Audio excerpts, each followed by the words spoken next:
Good evening बच्चों। में आज आपके बीच इलेक्ट्रोकेमिस्ट्री का नेक्स्ट वीडियो लेके प्रस्तुत हुआ हूँ। जैसा कि कल हम डैनियल सेल यानी वोल्टी सेल के बारे में चर्चा कर चुके थे, उसके बारे में मैं आप लोगों को बता चुका था। डैनियल सेल या किसी सेल में दो अर्ध सेल होते हैं, ठीक है। इलेक्ट्रोकेमिकल सेल है, विद्युत रासायनिक सेल है। यानी विद्युत रासायनिक सेल का मतलब हुआ रासायनिक ऊर्जा को विद्युत ऊर्जा में परिवर्तित करता है, ठीक है। इसमें ये दो अर्ध सेल हो गए। ये यू आकार की ट्यूब जो है, ये मैंने कल बताया था कि ये होता है लवण सेतु। और ये दो इलेक्ट्रोड हो गए। ये जिंक की छड़ किस विलयन में डिप की गई है, किस सॉल्यूशन है, ZnSO4 जिंक सल्फेट। ऐसे ही कॉपर की छड़, कॉपर रॉड को डिप किया गया है कॉपर सल्फेट सॉल्यूशन में। ये कॉपर की छड़ है। जिंक पर ऋणावेश आता है और ये काम करता है एनोड का। किसका काम करता है? एनोड का। और कॉपर किसका काम कर रहा है यहाँ पे? कैथोड का, ठीक है। क्योंकि ये धरावेशित हो जाती छड़ विलयन के सापेक्ष। तो जैसे ही इन दोनों को हमने जोड़ा कनेक्टिंग वायर के जरिए, और कनेक्टिंग वायर में चलो वोल्टमीटर लगा दिया हमने, कनेक्टिंग वायर के जरिए जोड़ा, तो यहाँ पे रासायनिक अभिक्रिया हुई। जिंक गल के यहाँ चले गया, ठीक है। जिंक ने इलेक्ट्रॉन त्यागे, 2 इलेक्ट्रॉन त्यागे, और जिंक चले गया Zn2 पॉजिटिव के रूप में विलयन में, और त्यागे गए इलेक्ट्रॉन यहाँ गए। इलेक्ट्रॉनों का मूवमेंट एनोड से कैथोड की ओर हुआ। 2 इलेक्ट्रॉन करके जाते रहते, 2 इलेक्ट्रॉन करके। और यहां से इधर को किसका मूवमेंट हुआ? विद्युत धारा आई का। यानी हमेशा धारा की दिशा धन से ऋण की ओर होती है, यानी positive terminal to negative terminal. तो इस प्रकार से यहाँ पे हमने देखा था कि रासायनिक ऊर्जा जो है विद्युत ऊर्जा में कन्वर्ट हुई। एक क्वेश्चन आता है इसी में से कि लवण सेतु क्या है, सॉल्ट ब्रिज क्या है। लवण सेतु, नेक्स्ट टॉपिक स्टार्ट करते हैं हम। लवण सेतु यानी सॉल्ट ब्रिज। लवण सेतु या सॉल्ट ब्रिज का मतलब हुआ, देखिए, लवण सेतु या सॉल्ट ब्रिज एक यू आकार की उल्टी नली है। एक यू नली है, उल्टे यू के आकार की नली होती है, ट्यूब होती है। इस ट्यूब के बीच में इलेक्ट्रोलाइट जैसे, मतलब विद्युत अपघट्टी जैसे, विद्युत अपघट्टी मतलब इलेक्ट्रोलाइट हुआ, KCl हो गया, KNO3, इसका मिश्रण इसमें भरा रहता है। यानी KCl KNO3 का विलयन इसमें भरा रहता है, जो कि जेली या जिलेटिन में तैयार किया हुआ। जिलेटिन, जेली और जिलेटिन, यानी जेली और जिलेटिन में तैयार किया हुआ विद्युत अपघट्टी जैसे KCl या KNO3 का विलयन इसमें भरा रहता है, का विद्युत अपघट्टी इसमें भरा रहता है। ये विद्युत अपघट्टी जिलेटिन या जेली में बनाने का उद्देश्य भी है कुछ, क्योंकि ये सेमी सॉलिड हो जाता है, अर्ध ठोस अवस्था में हो जाता है। यानी ये विलयन अर्ध ठोस अवस्था में हो जाता है। वरना यू आकार की नली में अगर विद्युत अपघट्टी का विलयन भरा होगा तो यहाँ से नीचे गिर जाएगा, फिर इसमें रहने का कोई औचित्य नहीं है। यानी उल्टा यू आकार की नली में बने रहने का कोई औचित्य नहीं है। पूरा विलयन यहाँ, मतलब विद्युत अपघट्टी पूरा नीचे गिर जाएगा, ठीक है। तो जेली या जिलेटिन में इस विलयन विद्युत अपघट्टी को रखने का औचित्य हुआ कि ये किस अवस्था में बना रहता है, इसको सेमी सॉलिड अवस्था में बनाए रखता है। तो सेमी सॉलिड अवस्था में बनाए रखता है, ठीक हो गया। और विद्युत अपघट्टी में यहीं पर क्लियर करना चाह रहा हूं, विद्युत अपघट्टी, विद्युत अपघट्टी का मतलब क्या हुआ? विद्युत अपघट्टी को इंग्लिश में इलेक्ट्रोलाइट कहते हैं। Electrolyte are those substance which dissociate into their own ions. यानी हम कह सकते हैं विद्युत अपघट्टी वे पदार्थ हैं जो अपने आयनों में टूट जाते हैं। सॉल्यूशन में अगर इसको डिसॉल्व करोगे, KCl कन्वर्ट हो गया K पॉजिटिव और Cl नेगेटिव। ऐसे एक विद्युत अपघट्टी वो भी हुआ। NaCl भी एक विद्युत अपघट्टी है, क्योंकि जली विलयन में ये Na पॉजिटिव और Cl, यानी जो कोई भी पदार्थ अपने आयनों में टूट जाता है वो क्या हुआ? विद्युत अपघट्टी या इलेक्ट्रोलाइट हुआ। तो इलेक्ट्रोलाइट्स आर दो सब्सटेंसेज विच डिसॉल्व और डिसोसिएट्स इनटू इट्स आयंस, यानी अपने आयंसों में, अपने आयन में कन्वर्ट हो जाते हैं या डिसोसिएट हो जाते हैं, उनको कहेंगे इलेक्ट्रोलाइट, ठीक है। तो अब बात आती है लवण सेतु का कार्य आता है एग्जाम में। क्या लवण सेतु के कार्य? लवण सेतु एक काम तो ये इलेक्ट्रिक सर्किट को कंप्लीट करता है। लवण सेतु के मुख्य कार्य दो है। एक तो ये परिपथ को, विद्युत परिपथ को पूर्ण करता है, परिपथ को पूर्ण करता है, यानी इलेक्ट्रिक सर्किट को कंप्लीट करता है। देखो अगर यहां से तोड़ दिया जाए तो सर्किट कंप्लीट नहीं होगा, ऊपर से तो तार से जुड़ा हुआ है, लेकिन विद्युत यानी ये लवण सेतु यानी सॉल्ट ब्रिज के कारण ही यहाँ पे परिपथ पूर्ण होता है। तो एक काम तो ये हो गया कि इलेक्ट्रिक सर्किट को कंप्लीट करता है कौन, सॉल्ट ब्रिज, ठीक है, इलेक्ट्रिक सर्किट को कंप्लीट करता है, इसी कारण यहाँ पे विद्युत धारा का संचार होता है। एक तो फंक्शन इसका ये हो गया कि इलेक्ट्रिक सर्किट को कंप्लीट करना है, यानी विद्युत परिपथ को पूर्ण करना। दूसरा,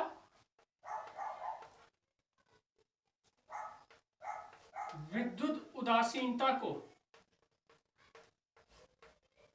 नियंत्रित करता है, विद्युत उदासीनता को नियंत्रित यानी इलेक्ट्रिक न्यूट्रलिटी को बनाए रखता है, इलेक्ट्रिक न्यूट्रलिटी को कंट्रोल करता है। इसका रीजन मतलब इसका क्या मतलब हुआ, देखो जैसे हमने कल देखा था, जैसे जैसे अभिक्रिया आगे बढ़ती है जिंक छड़ गलते जाती है, यहां से जिंक क्या होते जाएगा, यहाँ पे Zn2 पॉजिटिव के रूप में यहां आती जाएगा। ऐसे कॉपर सल्फेट सॉल्यूशन में कॉपर किस रूप में होगा, कॉपर सल्फेट सॉल्यूशन में यहां पे समझाता हूं, देखिए ZnSO4 का सॉल्यूशन वो भी एक विद्युत अपघट्टी है। विद्युत अपघट्टी का मतलब विलयन में अपने आयनों में टूट गया, Zn2 पॉजिटिव और SO4 2 नेगेटिव, ठीक है, इस अर्ध सेल की बात हो रही है। दूसरे अर्ध सेल में क्या था, CuSO4 था, ये भी इलेक्ट्रोलाइट है, विद्युत अपघट्टी है, Cu2 positive plus SO4 2 negative बना लिया। अब यहाँ पे देखिए होता क्या है कि जैसे जैसे अभिक्रिया आगे बढ़ती है, यानी हमने संयोजक तारों से जोड़ लिया, जिंक यहाँ से गल के या यहाँ से डिसोसिएट होके, यानी इसने इलेक्ट्रॉन 2 इलेक्ट्रॉन त्यागे गए इलेक्ट्रॉन, रिलीजिंग इलेक्ट्रॉन यहाँ से कैथोड में पहुंचे, और नीचे की ओर क्या है, Zn2 पॉजिटिव। ऑलरेडी विलयन में Zn2 पॉजिटिव है, जितने Zn2 पॉजिटिव है उतने SO4 2 नेगेटिव है, यानी एक प्रकार का इक्विलिब्रियम स्थापित है, जितने पॉजिटिव है उतने नेगेटिव है। लेकिन अब Zn2 पॉजिटिव की अधिकता होगी, Zn2 पॉजिटिव ज्यादा हो गई, क्योंकि ऊपर से भी Zn2 पॉजिटिव डिसोसिएट होके नीचे विलयन में आ रहे हैं। इस अर्ध सेल के विद्युत अपघट्य विलयन में विद्युत उदासीनता डिस्टर्ब हो जाती है, क्योंकि Zn2 पॉजिटिव और SO4 2 नेगेटिव पहले सामने में थे, जितने Zn2 पॉजिटिव उतने SO4 2 नेगेटिव, लेकिन अब Zn2 पॉजिटिव बढ़ गए। ऐसे CuSO4 विलयन में देखना Cu2 पॉजिटिव है प्लस SO4 2 नेगेटिव है, लेकिन Cu2 पॉजिटिव कहाँ डिपोजिट होने लग जाते हैं, ये Cu2 पॉजिटिव इलेक्ट्रॉन को ग्रहण करके ऊपर कैथोड छड़ में जमा होने लग जाते हैं, इसी कारण कैथोड छड़ मोटी होने लग जाती है, यानी कॉपर 2 पॉजिटिव आयन यहाँ डिपोजिट होने लग जाएंगे। तो विलयन में किसकी अधिकता हो जाएगी, SO4 2 नेगेटिव की अधिकता हो जाएगी, जिससे कि विद्युत उदासीनता प्रभावित होगी। तो इसको पूर्ण करने के लिए हमने इसमें विलयन ले रखा है, जैसे माना KCl ले रखा है, ठीक है। तो KCl में से जो K पॉजिटिव होगा, KCl में से K पॉजिटिव तो यहां चले जाएगा, यानी यहां, और यहां आ जाएगा क्या, Cl निगेटिव। ये Cl निगेटिव Zn2 पॉजिटिव से क्रिया कर जाएगा, Zn2 positive plus 2 Cl negative is equal to ZnCl2, यानी अधिकता में बने Zn2 पॉजिटिव को कंट्रोल कर लेगा, यानी ZnCl2 बना लेगा, अब न्यूट्रल बन गया। इसी प्रकार K पॉजिटिव जो है वो कैथोड में पहुंचकर SO4 2 नेगेटिव से रिएक्ट करके K2SO4 बना लेगा, जो कि इलेक्ट्रिकल न्यूट्रल है और विद्युत उदासीनता को नियंत्रित करता रहता है दोनों अर्ध सेलों में। तो इस लवण सेतु का एक कार्य और है कि लवण सेतु में उपस्थित या सॉल्ट ब्रिज में जो उपस्थित इलेक्ट्रोलाइट है या विद्युत अपघट्य है, वो क्या करता है, दोनों अर्ध सेल के विलयनों में विद्युत उदासीनता को बनाए रखने में सहायक होता है, या विद्युत उदासीनता को क्या करता है, ये नियंत्रित करता है। तो ये दो फंक्शन हो गए सॉल्ट ब्रिज के यानी लवण सेतु के। बोर्ड छोटा है, इसे टाइम टू टाइम मिटाना पड़ता है। अब अगला टॉपिक स्टार्ट करते हैं। अगला है क्या है, सेल विभव। सेल विभव यानी इसको सेल पोटेंशियल कहेंगे। क्या कहेंगे, सेल पोटेंशियल किसे कहेंगे, देखो अगर ये दो अर्ध सेल है, ठीक है, ये लवण सेतु से क्या सिंबॉलिक बना रहा हूं मैं, ये लवण सेतु से घिरे हुए हैं दो अर्ध सेल है, कनेक्टिंग वायर के जरिए हमने इनको जोड़ लिया, ठीक है, कनेक्टिंग वायर के जरिए हमने जोड़ लिया। तो जो वोल्ट मीटर का पाठ्यांक बताएगा वही सेल विभव है, तो सेल विभव का मतलब हुआ किसी सेल की, सेल इसे ई सेल द्वारा रिप्रेजेंट करते हैं। तो ये क्या था, एनोड, और ये क्या था, कैथोड। ठीक है, तो किसी सेल के कैथोड और एनोड के विभवों का अंतर, किसी सेल के कैथोड और एनोड के विभवों का अंतर जो होता है वो उसे कहते हैं सेल विभव। तो cell potential is a difference in the potential of cathode and anode of a cell. किसी सेल के या एक सेल के कैथोड और एनोड के विभवों का जो अंतर होगा, ठीक है, कि इलेक्ट्रोड विभवों का जो अंतर होगा उसे कहेंगे ई सेल।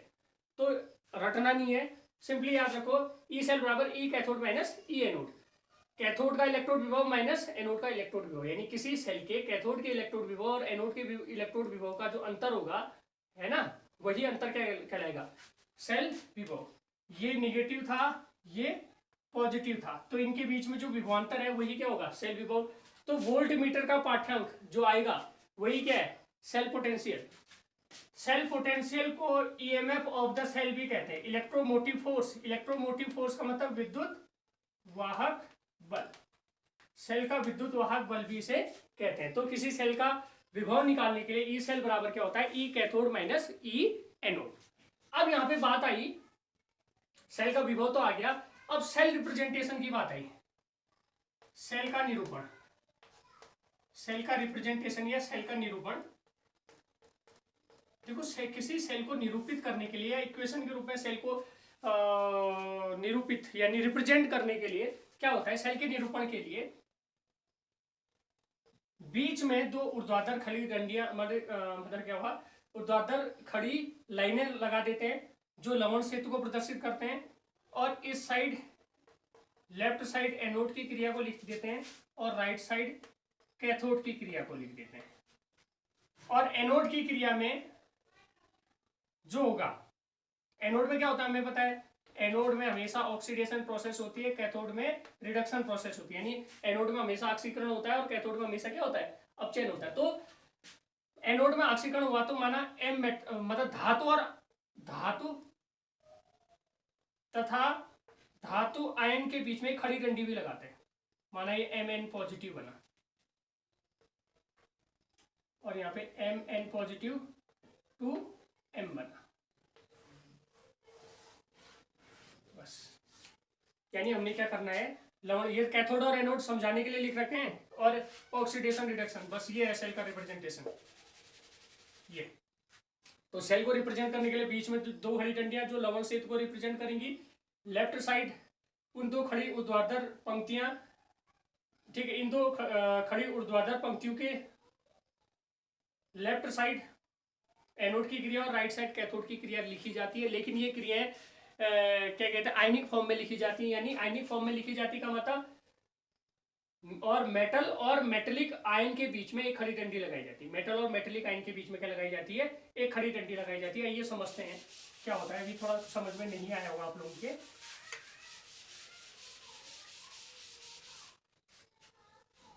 कैसे, अब जैसे सेल का निरूपण करना है, we have the equation, cell equation Zn plus CuSO4 is equal to ZnSO4 plus Cu।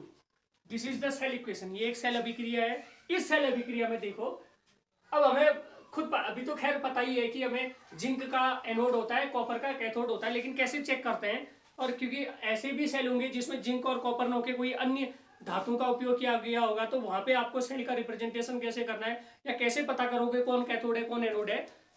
तो उसके लिए ध्यान से देखना, जिसका ऑक्सीकरण होगा, जिसका ऑक्सीडेशन होगा, जिस मेटल का ऑक्सीडेशन हो रहा होगा वो क्या होगा, एनोड होगा। जिसका रिडक्शन हो रहा होगा वो क्या होगा, वो किसका काम करेगा, कैथोड का काम करेगा। अब देखो ऑक्सीडेशन के लिए क्या होगा, कक्षा 11 में आप लोगों ने ऑक्सीडेशन और रिडक्शन यानी रिडॉक्स रिएक्शन वाली या रिडॉक्स अभिक्रिया वाला चैप्टर पढ़ा था, सेकंड बुक में था।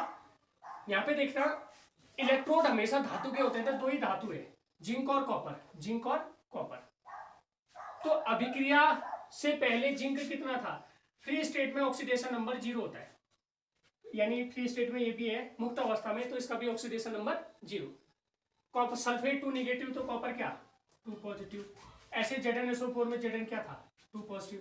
तो अब यहाँ पे देखना, जिंक जो है इसमें बदला और ये कॉपर बदला इसमें, तो यानी जिंक की ऑक्सीडेशन स्टेट 0 से Zn2 पॉजिटिव भी, 0 से Zn2 पॉजिटिव, यानी इसका ऑक्सीकरण संख्या बढ़ी। ऑक्सीकरण संख्या बढ़ना मतलब इसका क्या हुआ, ऑक्सीडेशन हुआ। जिसका ऑक्सीडेशन होगा वो किसका काम करेगा, एनोड का। यहाँ पे 2 से 0 हो रही है, यानी इसका क्या हुआ, रिडक्शन। जिसका रिडक्शन हुआ किसका काम करेगा, जिसका रिडक्शन हुआ वो काम करेगा कैथोड का।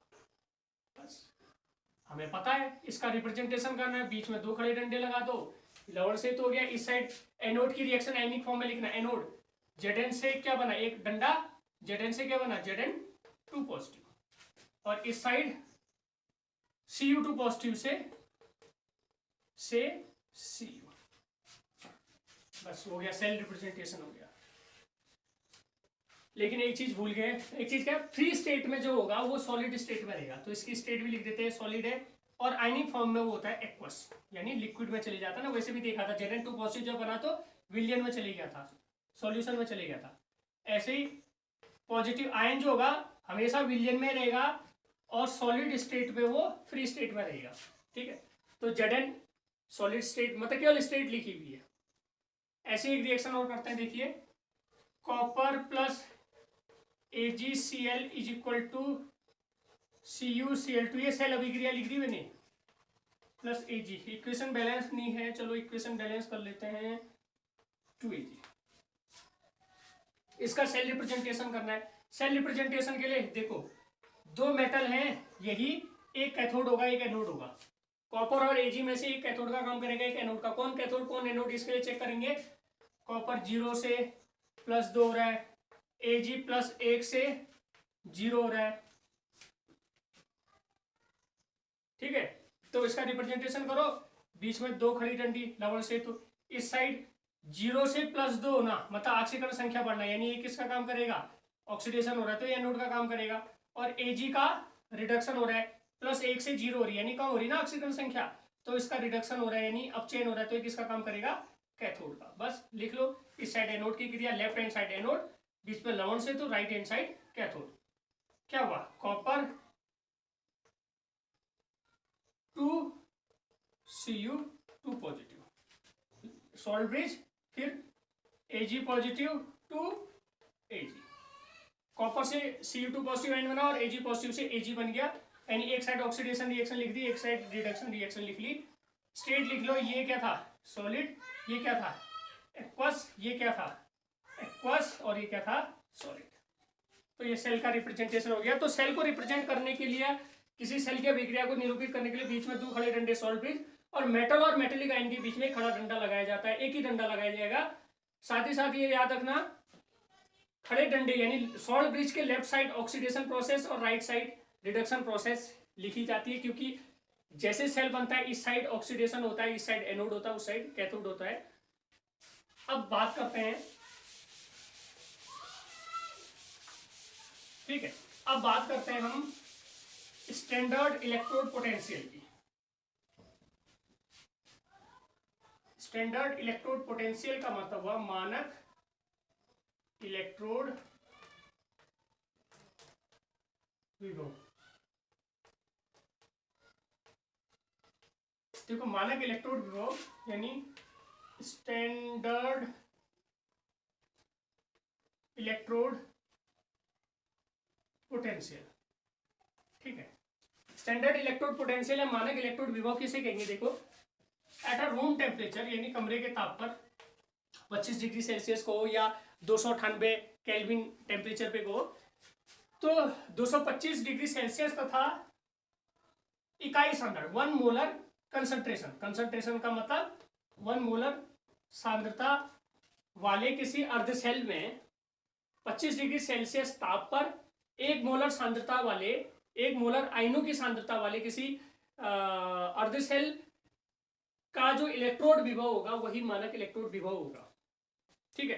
तो मानक इलेक्ट्रोड विभव यानी 25 डिग्री सेल्सियस ताप पर तथा आयनों के 1 मोलर सांद्रता वाले अर्ध सेल का इलेक्ट्रोड विभव ही मानक इलेक्ट्रोड विभव कहलाता है। यानी किसी हाफ सेल का जो इलेक्ट्रोड पोटेंशियल है उसी को स्टैंडर्ड स्टैंडर्ड इलेक्ट्रोड पोटेंशियल कहेंगे कब, जब टेम्परेचर 25 डिग्री सेल्सियस हो, 25 डिग्री सेल्सियस यानी 25 डिग्री सेल्सियस हो, और concentration of the ions, metallic ions, जो मेटेलिक आयन का कंसंट्रेशन कितना हो, 1 मोलर हो।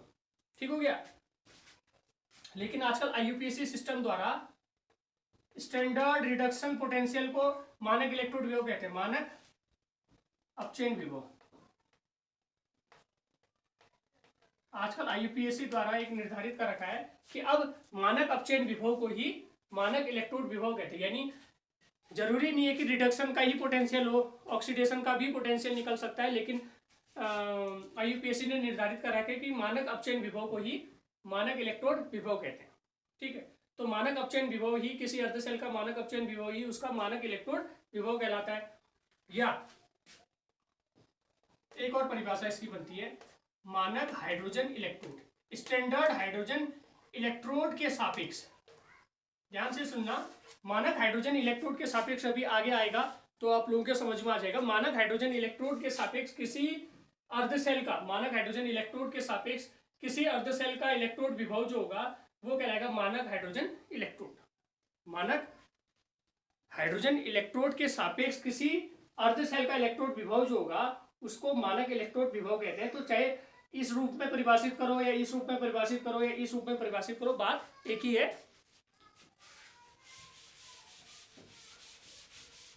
मानक इलेक्ट्रोड विभव को, जैसे सेल इलेक्ट्रोड विभव को ई द्वारा रिप्रेजेंट करते हैं, मानक आ गया तो ई नॉट हो जाएगा। हाँ, एक चीज याद रखना, मैं बताना भूल गया, मानक हो गया तो ई नॉट हो गया। मानक इलेक्ट्रोड विभव को ई नॉट द्वारा रिप्रेजेंट करते हैं। अब आता है अगला टॉपिक, इलेक्ट्रोड विभव का मापन, measurement of electrode potential. Measurement of electrode potential कैसे किया जाता है? देखो, हमेशा सेल को लेके हुए चलते हैं, इससे जल्दी समझ में आएगा आप लोगों के। ये लवण सेतु बना लिया, सिंबॉलिक है, ये हो गया 2 क्या, ठीक हो गया। माना ये एनोड है, ये कैथोड है, इन दोनों को हमने संयोजक तार द्वारा जोड़ दिया। इसका जो पाठ्यांक होगा वो सेल विभव होगा, यानी ईएमएफ ऑफ द सेल होगा। तो 2 अर्धसेलों के विभवों का अंतर वोल्टमीटर के पाठ्यांक से तो ज्ञात किया जा सकता है, यानी 2 अर्धसेलों के विभवों का अंतर तो ज्ञात किया जा सकता है, लेकिन अकेले किसी अर्धसेल का इलेक्ट्रोड विभव का मापन करना संभव नहीं होता। यानी अकेले अगर किसी हाफ सेल का इलेक्ट्रोड पोटेंशियल मेजर करने चलोगे तो वो संभव नहीं है, वो पॉसिबल नहीं है। लेकिन 2 अर्धसेल लेके उनका पोटेंशियल डिफरेंस कैलकुलेट किया जा सकता है, क्योंकि संयोजक तार जो कनेक्टिंग वायर लगाया होगा उसमें वोल्टमीटर होगा, उसकी जो रीडिंग होगी वही उसका क्या होगा, वही उस सेल का क्या होगा, ईएमएफ होगा। यानी सेल का क्या होगा, ई सेल होगा, यानी सेल का पोटेंशियल होगा। यानी 2 अर्धसेलों के विभवों का मापन तो संभव है, लेकिन एक ही अर्धसेल के इलेक्ट्रोड विभव का मापन संभव नहीं है। हालांकि एक चीज हो सकती है, एक चीज ये हो सकती है कि एक अर्धसेल के इलेक्ट्रोड विभव हमें पता हो, एक अर्धसेल का इलेक्ट्रोड विभव हमें पता हो। अगर एक अर्धसेल का इलेक्ट्रोड पोटेंशियल हमें पता हो तो दूसरी हाफ सेल का इलेक्ट्रोड पोटेंशियल हम ज्ञात कर सकते हैं। कैसे कर सकते हैं?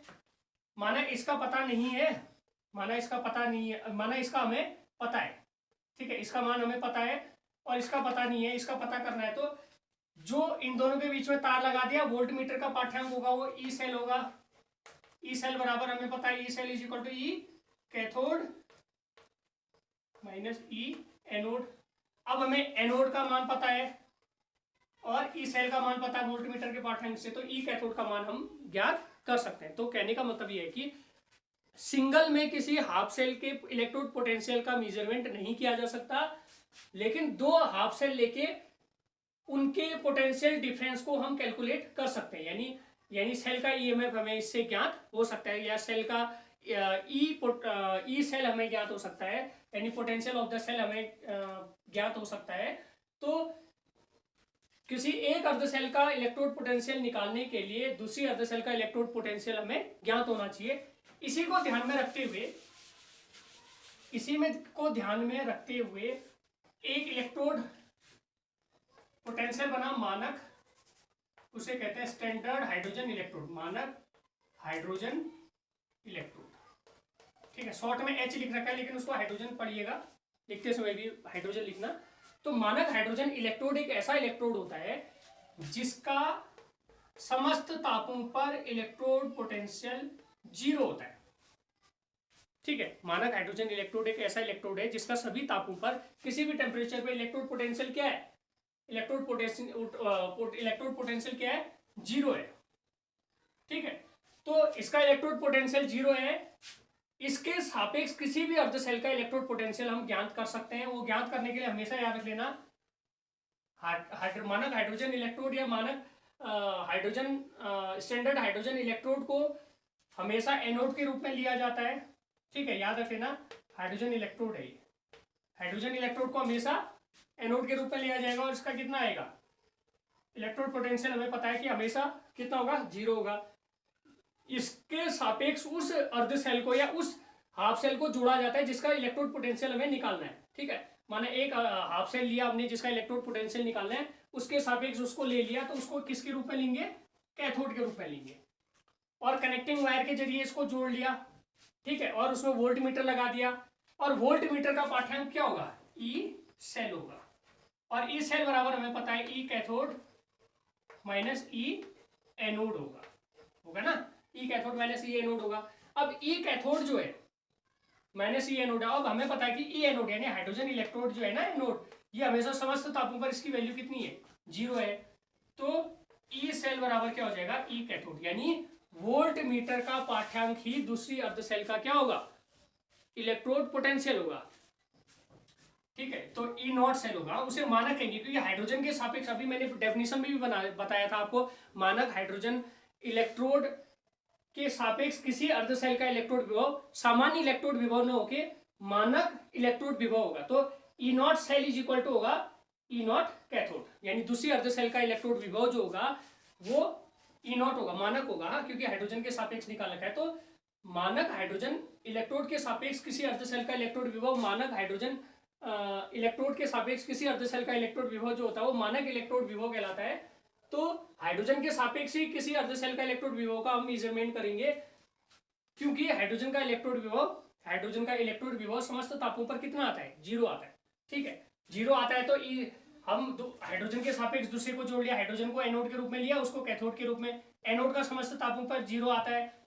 तो वोल्ट मीटर का जो पाठ्यांक होगा ई कैथोड माइनस ई एनोड होगा, ई एनोड तो 0 हो गया, तो वोल्ट मीटर का पाठ्यांक ही दूसरी अर्ध सेल का इलेक्ट्रोड पोटेंशियल होगा, जिसे सामान्य इलेक्ट्रोड पोटेंशियल न कह के स्टैंडर्ड इलेक्ट्रोड पोटेंशियल कहेंगे, मानक इलेक्ट्रोड विभव कहेंगे। अब लेकिन हाइड्रोजन के सापेक्ष किसी अर्ध सेल का इलेक्ट्रोड पोटेंशियल निकालने पर, ठीक है, इलेक्ट्रोड विभव जो आएगा वो कैसा होगा, मानक इलेक्ट्रोड विभव, मानक स्टैंडर्ड इलेक्ट्रोड पोटेंशियल। मैं अंग्रेजी और हिंदी दोनों शब्दों का यूज कर रहा हूं, अब ऐसा ना हो कि यूज करने से इंग्लिश वाले और हिंदी वाले दोनों कंफ्यूज हो जाए, दोनों सामने बैठाते हुए समझो इसको। मानक इलेक्ट्रोड पोटेंशियल का मतलब हुआ मानक हाइड्रोजन के सापेक्ष जो निकाला ना वो सामान्य इलेक्ट्रोड पोटेंशियल न कह के उसे, यानी सामान्य इलेक्ट्रोड विभव न कह के उसे मानक इलेक्ट्रोड विभव कहेंगे या स्टैंडर्ड इलेक्ट्रोड पोटेंशियल कहेंगे। इसको निकालने पर इसका मान 2 प्रकार का मान आता है, एक धनात्मक और दूसरा ऋणात्मक। जैसे धनात्मक मान आता है कॉपर के लिए आता है प्लस में 0.34 वोल्ट, जिंक के लिए माइनस में आता है 0.76 वोल्ट, ठीक है। मानक इलेक्ट्रोड विभवों का मान धनात्मक भी आ सकता है और ऋणात्मक भी आ सकता है। धनात्मक मान तो इंगित करता है कि हाइड्रोजन उस इलेक्ट्रोड को या उस धातु को अपचयित कर सकती है, हाइड्रोजन उस धातु को अपचयित कर सकती है, जबकि ऋणात्मक मान इंगित करता है कि हाइड्रोजन उस धातु को अपचयित नहीं कर सकती। जैसे जिंक के लिए इतना आता है तो जिंक को हाइड्रोजन अपचयित नहीं कर सकती, बल्कि उल्टा हो जाता है, जिंक उस धातु को अपचयित कर लेता है, इसलिए सिंबल कैसा आया, ऋणात्मक। ऋणात्मक चिन्ह मानक हाइड्रोजन इलेक्ट्रोड का ऋणात्मक चिन्ह या ऋणात्मक सिंबल ये दर्शाता है कि उस धातु का हाइड्रोजन द्वारा अपचयन संभव नहीं है, जबकि रिवर्स प्रोसेस हो जाती है, यानी वो धातु हाइड्रोजन को अपचयित कर देती है। जबकि पॉजिटिव मान इंगित करता है, जैसे Ag के लिए भी इसका मान पॉजिटिव आता है, तो इसका मतलब हाइड्रोजन Ag को भी क्या कर सकता है, कर देता है, क्या अपचयित कर देता है। तो ये आज के मेन पॉइंट्स मैंने आप लोगों को बता ही दिए कि लवण सेतु यानी सॉल्ट ब्रिज के बारे में बताया और सेल रिप्रेजेंटेशन बताया, इलेक्ट्रोड पोटेंशियल और स्टैंडर्ड इलेक्ट्रोड पोटेंशियल मानक इलेक्ट्रोड विभव, और उसके बाद मानक हाइड्रोजन इलेक्ट्रोड के द्वारा किसी इलेक्ट्रोड विभव का मापन किसी अर्धशैल की कैसे किया जाता है। बाकी आज के लिए इतना ही, बाकी कल की वीडियो में बताऊंगा। धन्यवाद।